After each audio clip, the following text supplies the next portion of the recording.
في الأيام الأخيرة لاحظ كثيرون اهتماماً واسعاً على مواقع التواصل الاجتماعي بكل ما يتعلق بأخبار الفنانة السورية هدى الشعراوي، حيث يتابع الجمهور المستجدات لحظة بلحظة ويسأل عن أدق التفاصيل المرتبطة بالقضية التي هزت الشارع السوري وخاصة في دمشق.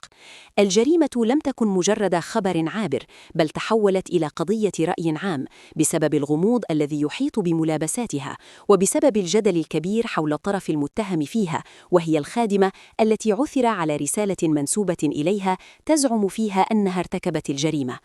منذ اللحظات الأولى انقسمت الآراء، لكن اللافت أن شريحة واسعة من السوريين أبدت تعاطفاً واضحاً مع الخادمة، معتبرين أن سيناريو الجريمة غير مقنع، وأن ترك رسالة اعتراف بعد ارتكاب فعل بهذا الحجم يثير الكثير من علامات الاستفهام.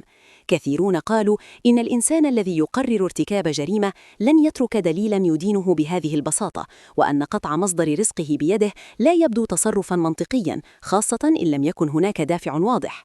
تعليقات كثيرة طالبت بأن تمنح الخادمة حق الدفاع عن نفسها عبر محام يتحدث لغتها ويفهم تفاصيل وضعها الاجتماعي والنفسي، بدل الاكتفاء بتوجيه الاتهام لها قبل استكمال التحقيقات.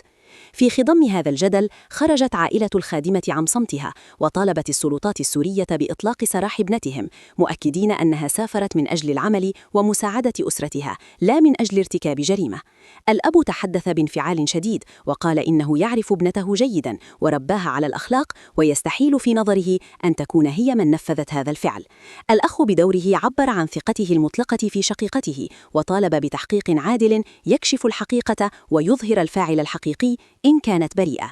أما الأخت فأكدت أن شقيقتها كانت طيبة القلب ولم تكن تحمل نية أذى تجاه أحد، مشيرة إلى وجود مقاطع مصورة تظهر علاقة طبيعية بين الخادمة والفنانة، بل وأحيانا أجواء مزاح وحديث عادي بينهما، ما زاد من الشكوك حول الرواية المتداولة. في المقابل أعلنت الجهات الأمنية أن الخادمة اعترفت بارتكاب الجريمة في ساعات الصباح الباكر، وأن الضحية كانت في غرفتها عندما تعرضت لاعتداءات متكررة على الرأس أدت إلى وفاتها. ورغم هذا الإعلان الرسمي لم يتوقف الجدل، إذ أشار البعض إلى أن الخادمة لم يكن بحوزتها أي مقتنيات ثمينة أو أموال، ما جعل جزءاً من الرأي العام يشكك في وجود دافع مادي ويطرح احتمال تورط طرف ثالث. كما عاد إلى الواجهة حديث قديم عن وجود اضطرابات نفسية لدى الخادمة بحسب روايات متداولة، في مقابل ردود من الجمهور تقول إن الفنانة نفسها سبق أن تحدثت في لقاءات عن ظروف نفسية عاشتها منذ الطفولة، ما فتح باب التأويلات والتحليلات النفسية من كل الاتجاهات. القضية في جوهرها لم تعد مجرد حادثة جنائية، بل أصبحت مرآة لأسئلة أكبر تتعلق بالعدالة وبحقوق العمالة الأجنبية وبسرعة إطلاق الأحكام في مواقع التواصل الاجتماعي قبل اكتمال الحقيقة. بين رواية رسمية تقول إن الاعتراف تم ورأي عام يشكك في السيناريو وعائلة تصرخ مطالبة ببراءة ابنتها، يبقى الغموض سيد الموقف إلى أن تكشف التحقيقات النهائية ما حدث فعلا في تلك الليلة. وفي النهاية كل جديد في هذه القضية سنوافيكم به أولا بأول هنا في القناة.